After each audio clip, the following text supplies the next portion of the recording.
Baik, kita mulai sambil saya admit yang belum hadir. Jadi di sini kita akan bahas tentang pencerminan atau refleksi di sini. Nah, di sini ada definisi pencerminan, bahwa pencerminan pada suatu garis S adalah suatu fungsi MS. Jadi di sini disingkat menjadi MS. MS sendiri adalah notasi pencerminan pada garis S. Jadi M itu mirror, jadi disingkat MS, yang didefinisikan untuk setiap titik P pada bidang V. Nah, kemarin kita sudah bahas bidang V. Berlaku yang pertama, jika P berada di garis S, maka MSP sama dengan P. Artinya pencerminan dari titik P yaitu sama dengan P itu sendiri atau di sini P aksen. Jadi misalkan ini bisa ditulis juga sama dengan P aksen. Jadi saya gambarkan di bawah. Misalkan yang pertama di sini ada sebuah garis, kita namakan garis S yang ini. Kemudian ada sebuah titik P di garis S. Maka di sini misalkan ada titik P di sini. Nah, maka transformasinya atau pencerminannya itu sama dengan dirinya sendiri. Artinya di sini kita lihat ini merupakan prapetanya, kemudian yang ini merupakan petanya atau P sama dengan P aksen, sehingga MSP sama dengan P itu sendiri. Sehingga bisa kita tulis di sini sama dengan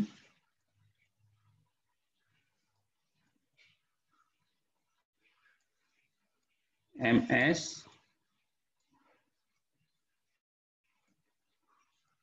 P atau sama dengan P aksen. Nah, ini untuk ketentuan yang pertama. Kemudian jika P di luar garis S, banyak kedua ini. Bentar, ini agak sulit kursornya. Jika P di luar garis S ini, maka MSP sama dengan P aksen. Sehingga garis S adalah sumbu dari PP aksen. Nah, kita bisa buatkan gambar. Oh benar, saya cas dulu, baterainya lowbat.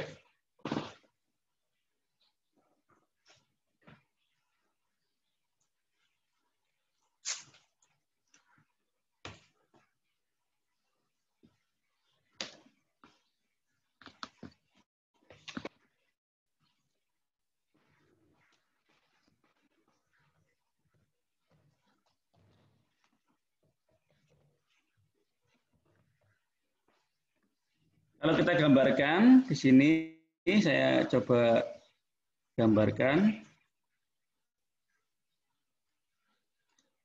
Jika ada garis S, lagi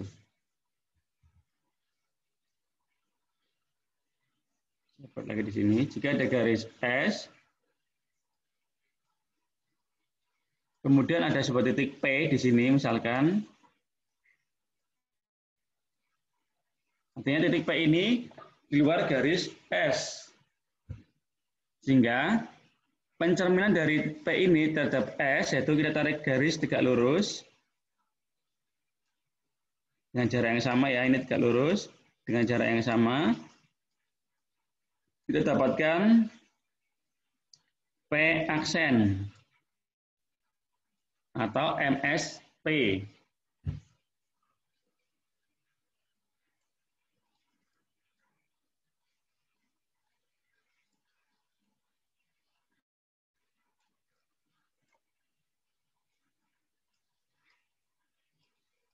Nah, seperti ini. Sehingga garis S ini menjadi sumbunya.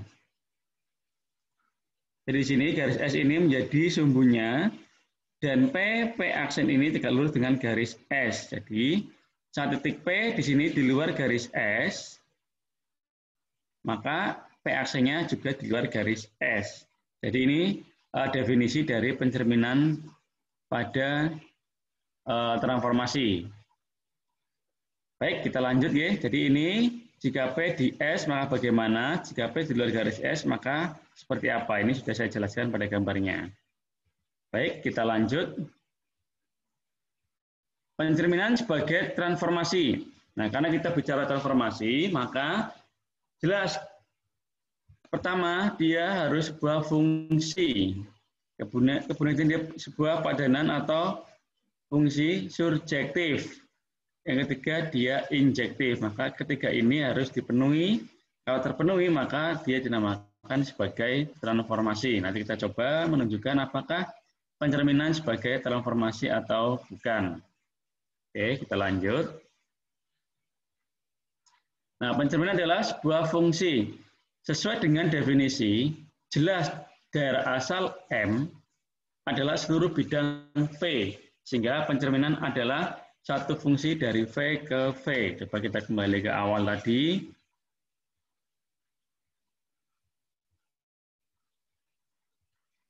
Nah, perhatikan di sini, misalkan saya buatkan bidang V-nya yaitu kotak, misalkan di sini.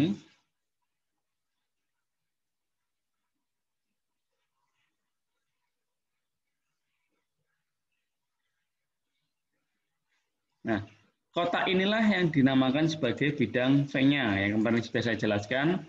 Jadi, P pada bidang V, ini ada P, ada P. Nah, ini kotak ini saya ibaratkan sebagai bidang V. Kalau kita bicara himpunan, berarti semesta pembicaraannya. Oke, kita kembali lagi.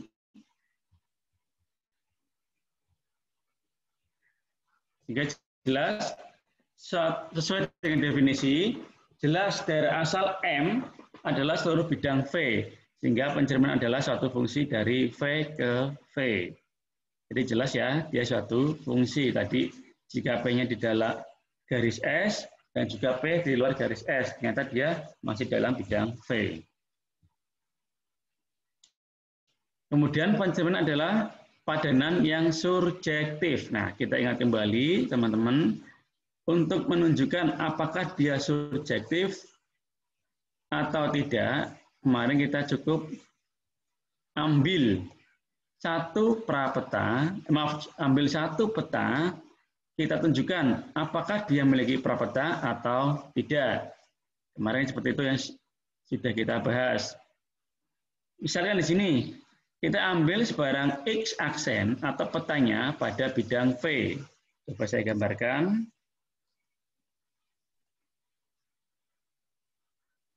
Nah, ini anggap lurus ya. Nah, misalkan ini bidang V-nya. Yang saya kotak merah, bidang V-nya. Kemudian kita ambilkan sebuah X aksen.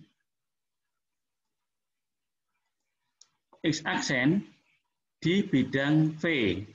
Nah, di sini keterangan jika X aksen di S atau pada garis S, maka X sama dengan X aksen. Artinya prapeta sama dengan petanya. Karena MSX sama dengan X sama dengan X aksen. Definisi yang pertama pada pencerminan. Kemudian jika X aksen di luar garis S, maka berdasarkan sifat geometri, untuk setiap X hingga S merupakan sumbu ruas X aksen, karena V adalah bidang Euclid. Ini menggunakan sifat yang kedua, artinya setiap X aksen memiliki prapeta, jadi M adalah surjektif. Mari kita sama-sama gambarkan. Ini yang pertama. Misalkan di sini ada sebuah garis S. Kemudian kita ambilkan petanya yaitu X aksen di sini, misalkan kita namakan ini garis S. Nah, misalkan kita ambil peta di sini yaitu titik P, maaf X aksen tadi. Nah, maka berdasarkan definisi yang pertama bahwa jika ada titik yang berada di satu garis, maka pencerminan dirinya sendiri. Sehingga di sini dengan definisi itu X aksen sama dengan yaitu X, di mana di sini X merupakan prapetanya, X aksen petanya, sehingga benar bahwa MSX sama dengan X atau sama dengan X aksen. Kemudian yang kedua, ini bidang V ya. Yang kedua, ada sebuah garis S, kemudian kita ambil petanya di luar garis S. Misalkan saya ambil di sini.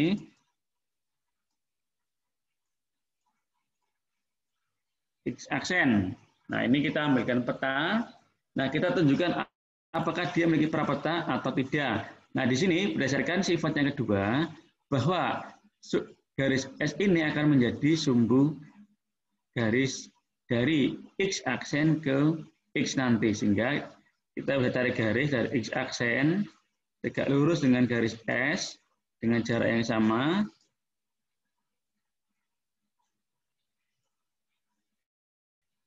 Nah, maka kita peroleh di sini yaitu titik X.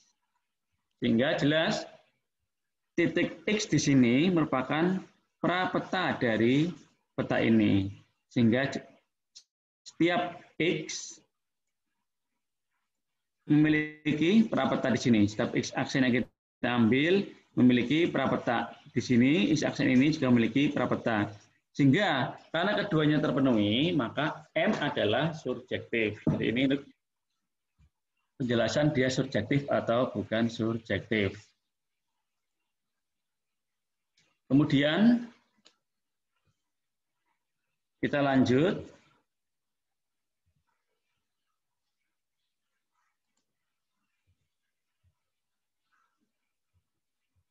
Apakah pencerminan adalah suatu padanan atau pemetaan yang injektif? Nah, di sini kita akan coba menunjukkan ada dua garis. Kita andaikan ada dua garis A dan dua titik A dan titik B. Nah, kedua titik ini letaknya berbeda.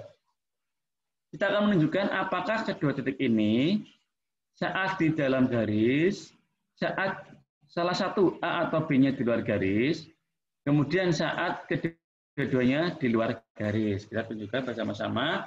Di sini sudah keterangan jika A di dalam garis S dan B di dalam garis S, maka MSA sama dengan A aksen sama dengan A. Dan MSB sama dengan B aksen sama dengan B. Jadi A aksen tidak sama dengan B aksen. Oke, coba saya gambarkan.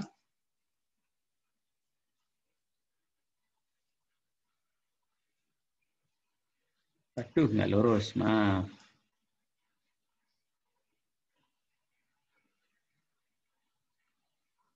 Nah, ini bidang V. Yang pertama, kita buat sebuah garis. Kita namakan garis S. Kemudian, andaikan ada di sini ada dua titik A dan B, saya ambilkan titik A, misalkan di sini.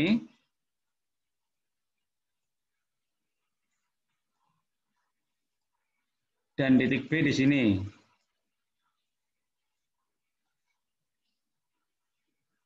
Artinya, jelas titik A dan titik B letaknya berbeda. Kemudian, berdasarkan sifat yang pertama, definisi yang pertama, kalau ada titik di dalam garis, maka pencerminannya itu diri sendiri. Sehingga di sini A sama dengan, yaitu pencerminannya A aksen, atau MSA. Kemudian yang B juga sama, maka B sama dengan B aksen. Sehingga saat kedua titik itu di dalam garis, ternyata pencerminannya juga di dalam garis. Sehingga jelas, saat A tidak sama dengan B, maka A aksen pun tidak sama dengan B aksen, atau MSA tidak sama dengan MSB di sini. Baik, kemudian yang kedua, kalau salah satu, misalnya A yang di dalam garis S, maka MSA sama dengan A aksen sama dengan A. Kemudian satunya B di luar garis S, maka B aksen sama dengan MS dengan B aksen di luar garis S juga. Artinya hasil pencerminannya juga di luar garis S. Maka A aksen tidak sama dengan B aksen, atau MSA tidak sama dengan MSB. Mari kita coba, kita gambarkan, kita ilustrasikan. Yang kedua, misalkan di sini kita ambilkan sebuah garis S misalkan. Nah, besar sekali. Nah, di sini misalkan saya ambilkan titik A di dalam garis S. Kemudian titik B kita ambilkan di luar garis S. Artinya, dua titik ini dua titik yang berbeda. Yang satu dalam garis S, yang satunya di luar garis S. Sehingga berdasarkan dari definisi, jika titik di dalam garis, maka sama dengan dia dirinya sendiri. Sehingga A sama dengan A aksen.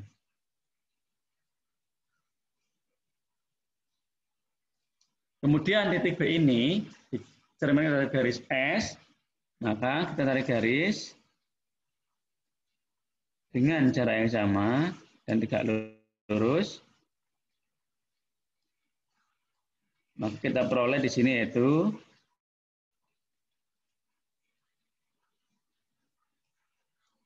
B aksen atau pencerminannya. Sehingga jelas saat salah satu misalkan A ataupun B di dalam garis dan satunya di luar garis, itu ternyata hasilnya juga berbeda. Artinya A aksen tidak sama dengan B aksen atau MSA tidak sama dengan MSB. Ini bacanya, saya ulang lagi ya. Pencerminan terhadap titik A sama dengan nanti A aksen. Ini pencerminan terhadap titik B pada garis S, maafin pada garis S sama dengan B aksen. Pencerminan dari titik A terhadap garis S sama dengan A aksen. Jadi seperti itu bacanya ya. Baik, kemudian kita lanjut. Bagaimana jika kedua-duanya titik A dan titik B ini terletak di luar garis semua?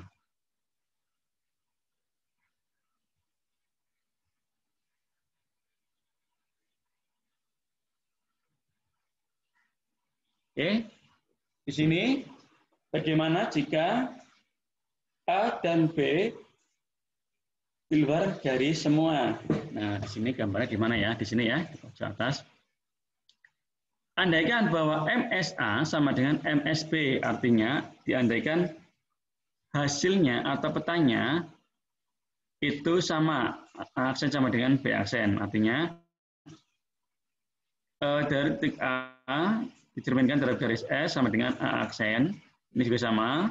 Dari titik B dicerminkan terhadap garis S sama dengan B aksen. Nah, jika A aksen A atau ruas garis A aksen A tegak lurus dengan S dan ruas garis B aksen B tegak lurus dengan S, ini berarti dari satu titik A aksen ada dua garis belanan yang tegak lurus pada S dan ini tidak mungkin. Jadi pengandaian bahwa kalau A tidak sama dengan B, maka MSA sama dengan MSB atau A aksen sama dengan B aksen adalah tidak benar. Sehingga pengandaian salah. Jadi kalau A tidak sama dengan B, maka MSA atau dari titik A dicerminkan terhadap garis S sama dengan A aksen tidak sama dengan MSB. Sehingga MS injektif. Oke, coba kita gambarkan. Dan pengandaian yang di sini, oke. Misalkan di sini kita buat garis S.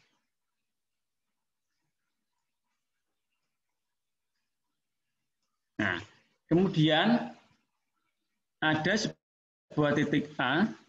Ini diandaikan ya, MSA sama dengan MSB. Saya buatkan di sini. Kita andaikan bahwa petanya A aksen atau MSA sama dengan B aksen atau MSB. Ini titiknya. Kemudian jadi ruas garis A aksen A tegak lurus dengan S, tarik garis.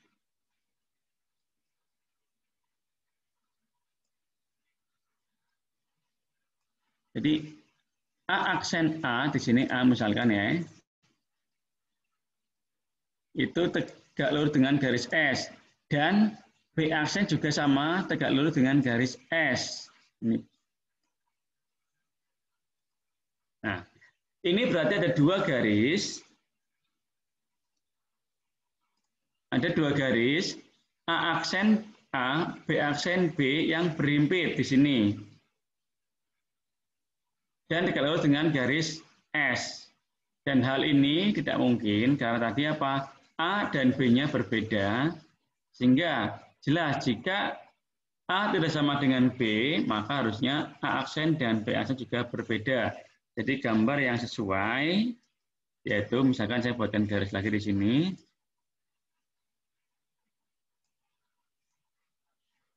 Jika ada titik A,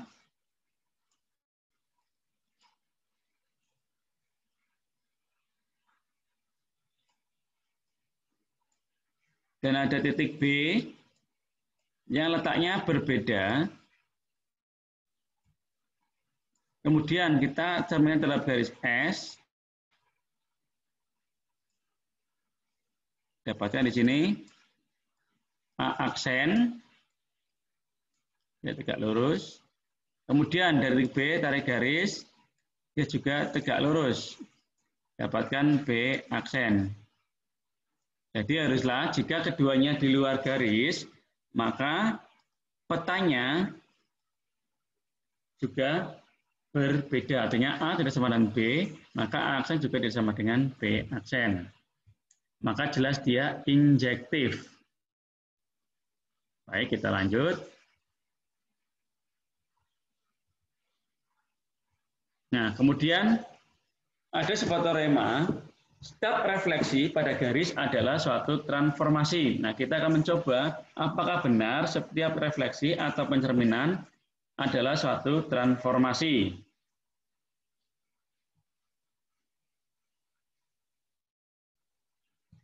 Yang pertama di sini sudah saya tuliskan bahwa MS sama dengan V ke V yang sudah kita bahas di pertemuan sebelumnya, bahwa transformasi mencerminkan dari bidang V asal ini ke V hasil. Jadi dari V asal ke V hasil. Di sini pencerminan ya, akan ditunjukkan bahwa dia suatu transformasi. Artinya kalau dia transformasi harus memenuhi 3 syarat tadi. Dia harus fungsi subjektif, dan fungsi injektif. Itu syaratnya. Di sini akan ditunjukkan bahwa dia merupakan subjektif. Nah, kenapa kita nggak menunjukkan fungsi terlebih dahulu? Nah, di sini jelas setiap refleksi pada garis adalah suatu transformasi. MS yang memetakan dari V asal ke V hasil ini menunjukkan suatu fungsi. Nah, akan ditunjukkan bahwa pencerminan ini suatu subjektif. Nah, untuk menunjukkan subjektif, kemarin sudah saya sampaikan berkali-kali, cukup kita ambil satu peta, kemudian tunjukkan apakah peta itu memiliki prapeta atau tidak. Nah, ini ambil sebarang X aksen di bidang V. Nah, ini kita ambilkan peta pada bidang V. Demikian hingga X aksen sama dengan MSX. Artinya di sini X merupakan prapetanya, X aksen petanya. Menurut definisi yang pertama tadi pada pencerminan, jika X di dalam S, maka MSX sama dengan X aksen sama dengan X. Jadi, untuk setiap X aksen di V, terdapat X aksen sama dengan X sama dengan MSX untuk X di garis S. Jadi, setiap X aksen di bidang V, terdapat X aksen sama dengan X sama MSX dengan S menjadi sumbu XX aksen. Jelas karena maka dia subjektif. Kalau kita gambarkan sama seperti tadi, ada sebuah garis S, kemudian kita ambilkan petanya di sini yaitu X aksen. Nah, berdasarkan dari definisi pencerminan yang pertama, maka X aksen ini pasti memiliki prapeta, yaitu sama dengan X. Nah, maka dia, ini misalkan yang saya kotak bidangnya, bidang V-nya. Nah,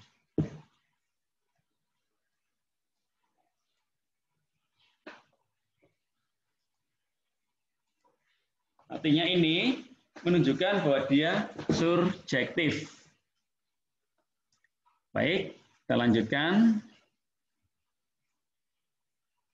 Kemudian akan ditunjukkan apakah dia injektif atau tidak. Nah, untuk menunjukkan injektif, kita bisa ambilkan dua titik yang berbeda letaknya. Misalkan di sini A1 tidak sama dengan A2. Untuk kasus yang pertama di sini, jelas jika A1 di S, maka MS A1 sama dengan A1 aksen sama dengan A1. Untuk A2 di garis S juga, maka MS A2 sama dengan A2 aksen sama dengan A2. Jadi A1 aksen tidak sama dengan A2 aksen. Kalau kita gambarkan,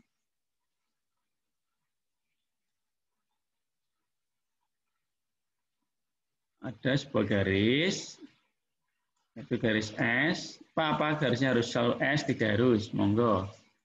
Misalkan di sini ada titik tadi A1.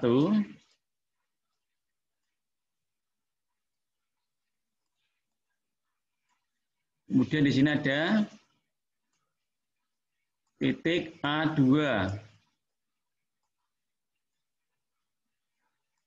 Nah, maka pencerminannya juga berbeda, sehingga sini berdasarkan sifat 1, A sama dengan A1 aksen.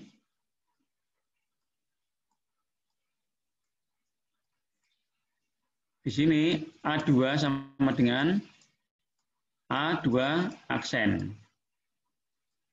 Nah, jadi kasus yang pertama terpenuhi. Kemudian kasus kedua, kita ambil A1 di S, A2 di luar garis S. Sehingga kita bisa tunjukkan dengan gambar juga ada sebuah garis S. Misalkan di sini A1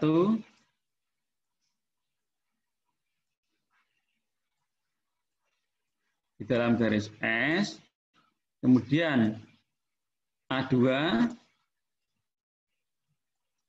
di luar garis S. Nah, maka kalau kita cerminkan untuk A1 sama dengan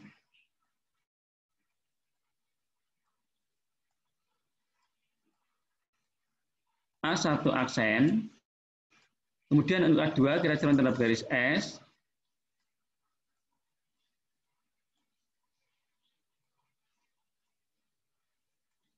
maka kita peroleh A2 aksen di sini.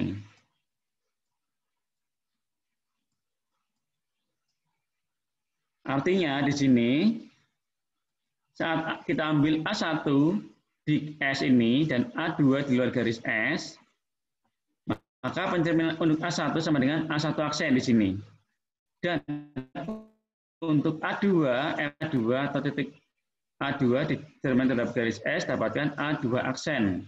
Sehingga sumbu S menjadi garis S menjadi sumbu dari A2 aksen. Karena A1 di S dan A2 di luar garis, maka jelas A1 aksen juga berbeda dengan A2 aksen letaknya. A1 di sini, A2 aksen di sini. Sehingga kasus 2 terpenuhi. Kita lanjut di kasus ketiga. Bagaimana jika kedua garis itu di luar garis S? Nah, tadi dengan jika MS A1 sama MS A2 itu sama, maka jelas itu tidak sesuai. Sehingga kalau kita gambarkan dengan pengandaian,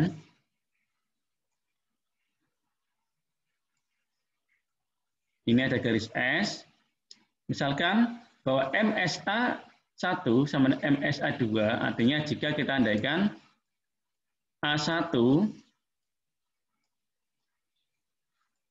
sama dengan A2.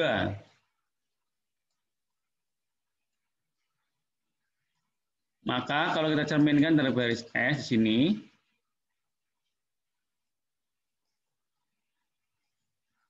peroleh A1 aksen sama dengan, ini A1 aksen, kita ambilkan A1 aksen, A2 aksen, maka kita peroleh A1 sama dengan A2. Nah, hal ini jelas tidak mungkin.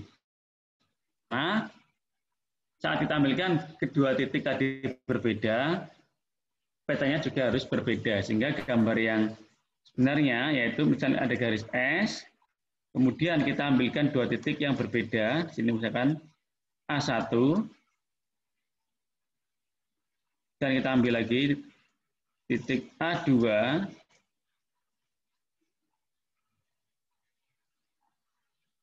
tarik garis, juga luruskan garis S. Ini kita peroleh A1 aksen. Di sini kita peroleh A2 aksen. Sehingga terbukti bahwa dia yaitu fungsi injektif. Nah, karena dia surjektif dan injektif, maka berlaku bahwa setiap refleksi pada garis adalah suatu transformasi. Jadi terbukti bahwa suatu refleksi atau pencerminan adalah suatu transformasi. Jadi itu untuk menunjukkannya apakah dia transformasi atau bukan, kita cukup menunjukkan apakah dia fungsi, kemudian fungsi injektif atau fungsi surjektif.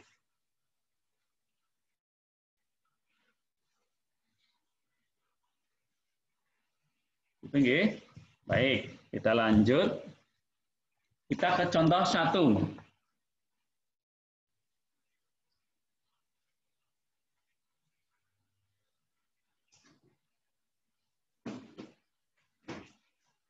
Jadi perhatikan di situ, apabila pada V, artinya ini bidang V, apabila pada bidang V ada sistem sumbu ortogonal, berarti ada sumbu X dan sumbu Y, sudah saya ilustrasikan di sini.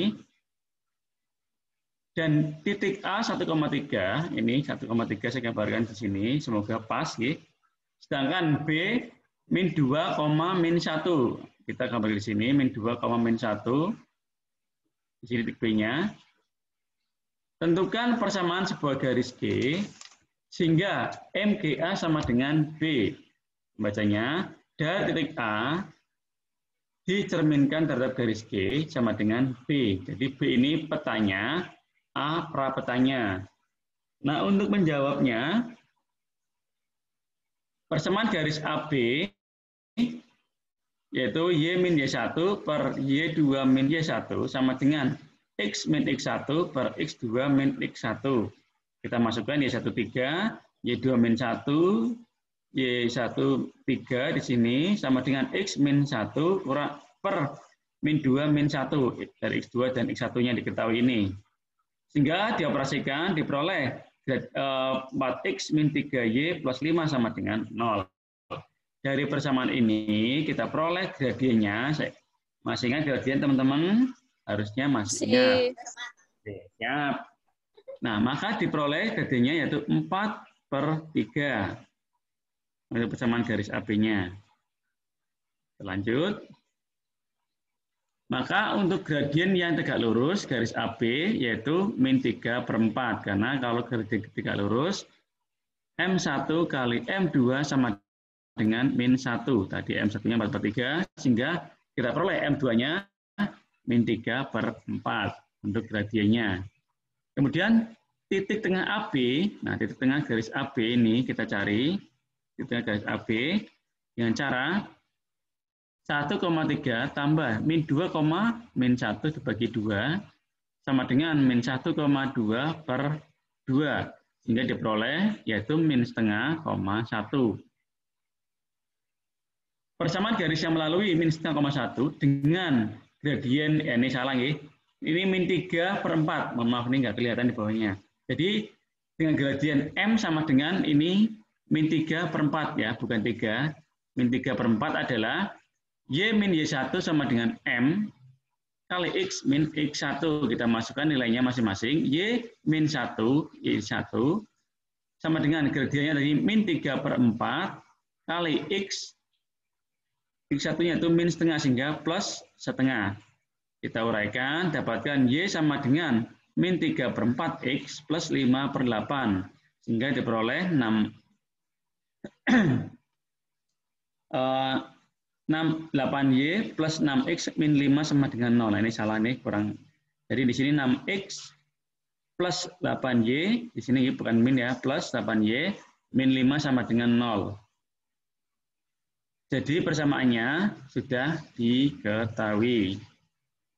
Contoh yang pertama. Kemudian contoh yang kedua, diketahui garis G X, Y sama dengan di mana X sama dengan min 3. Nah ini kalau kita gambarkan, ini belum saya gambarkan, ada sebuah ortogonal, ini ada garis X, dan saya buatkan garisnya.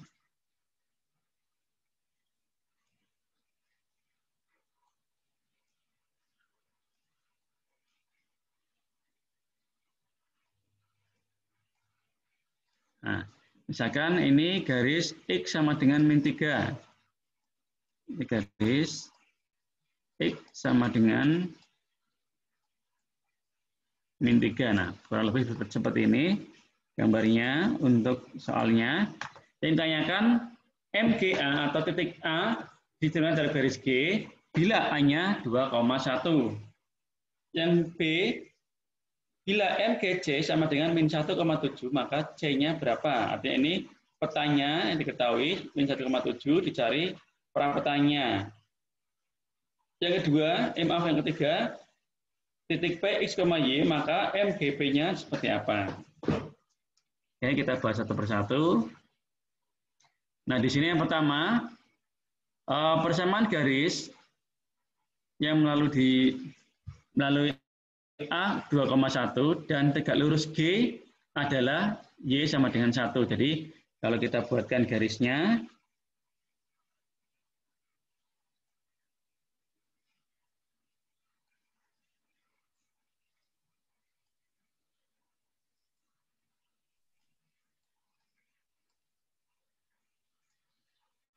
ini X sama dengan min 3 tadi. Nah, kemudian dia melalui A, titik A 2,1. Misalkan di sini 2,1. Misalkan 2 di sini. 1 di sini. Sehingga tarik titiknya di sini. Dan ini kita tarik garis tegak lurus. Nah, maka dia akan bertemu di titik ini. Sehingga tegak lurus garis Y sama dengan 1 di sini. B-nya yaitu min 3,1 yang diketahui tadi pada soal. Yaitu X-nya min 3, sehingga di sini titik B, kita beri nama titik B, yaitu, nah seperti ini, min 3,1 di sini. Adalah titik tengah A aksen atau ruas garis dari A aksen. Artinya apa di sini titik A?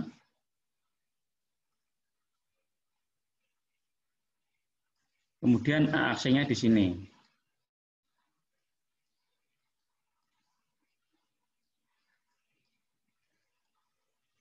Nah, maka min 3,1 ini cari titiknya yaitu dengan cara XA plus XA aksen per 2, YA plus YA aksen per 2. Sama dengan XA diketahui 2 plus XA-nya belum diketahui per 2, 1 plus YA aksen, ini aksen ya, maaf aksen, per 2. Sehingga ini penyebut 2 ini pindah ruas ke kiri sehingga dikalikan min 3,1 min 6,2 sama dengan 2 plus XA aksen, 2 plus YA aksen. Kita uraikan, dapatkan A aksennya yaitu min 8,1. Jadi jelas MGA-nya atau A aksennya yaitu min 8,1 ini.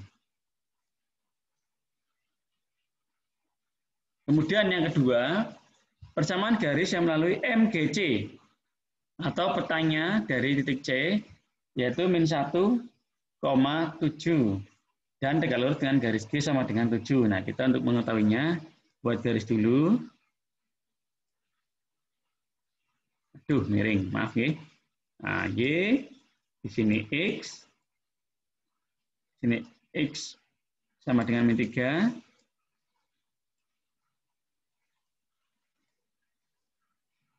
Nah, kemudian titik C aksennya itu min 1,7. Misalkan min 1 di sini, 7 di atas. Nah, ini titik C aksennya.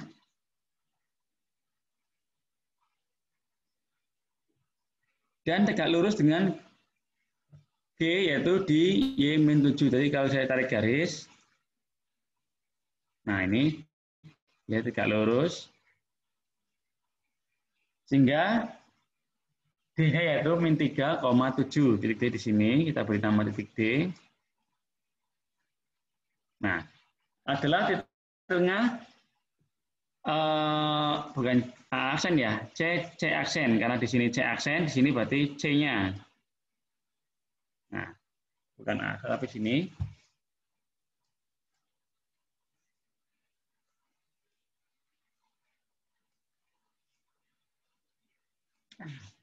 Maka min 3,7 cara titik tengahnya dioperasikan diperoleh titik C-nya min 5,7. Jadi di sini titik C ini yaitu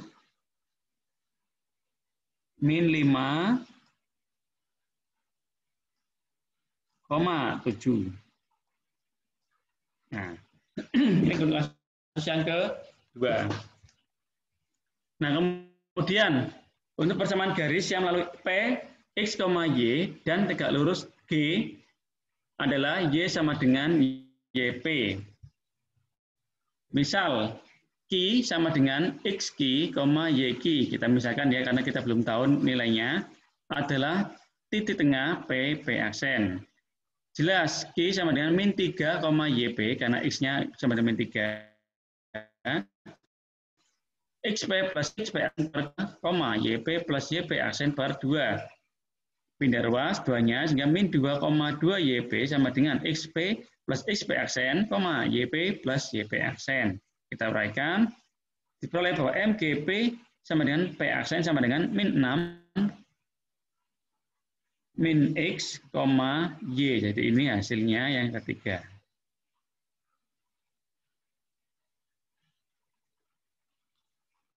Nah, baik teman-teman, saya kira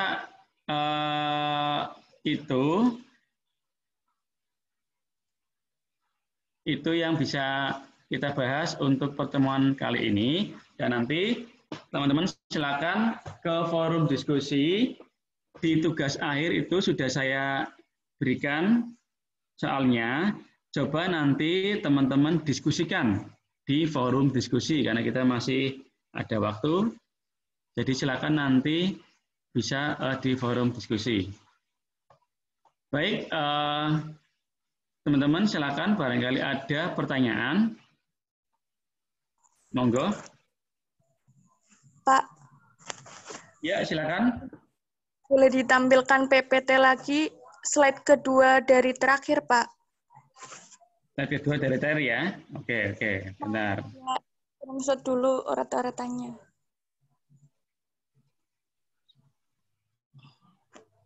Bentar ya. Yang ini? J. Monggo, barangkali ada pertanyaan, silakan.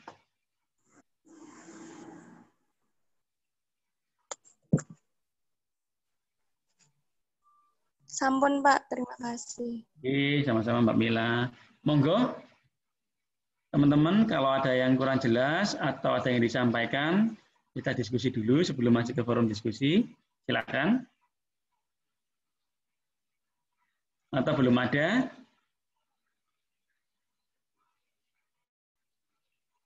Kalau belum ada, saya kira untuk penjelasan dari saya cukup, ya. Dan nanti silakan untuk tugas akhir soalnya di-download dan nanti didiskusikan di forum diskusi. Karena sudah saya buatkan forum diskusinya, dan nanti akan saya coba masuk di situ juga. Jadi nanti saya cek di forum diskusi apakah teman-teman sudah masuk di situ atau belum.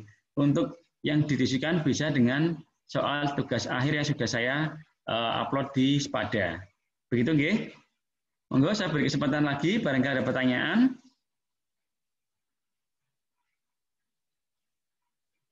Belum ada? Belum ada, Pak. Oke, baik. Kalau belum ada, kita akhiri nggih untuk web meetingnya. Lanjut di forum diskusi. Nanti monggo soalnya di-download, kemudian didiskusikan di forum diskusi. Nanti juga saya akan masuk di forum diskusi juga. Artinya kita diskusi di situ. Ada wadahnya, kita manfaatkan wadahnya itu. Baik, teman-teman. Saya kira itu yang bisa saya sampaikan. Kurang lebihnya saya mohon maaf. Saya akhiri sampai sini. Sampai ketemu di forum diskusi. Assalamualaikum warahmatullahi wabarakatuh. Waalaikumsalam warahmatullahi wabarakatuh. Jangan lupa presensi, nggih. Ya, Pak.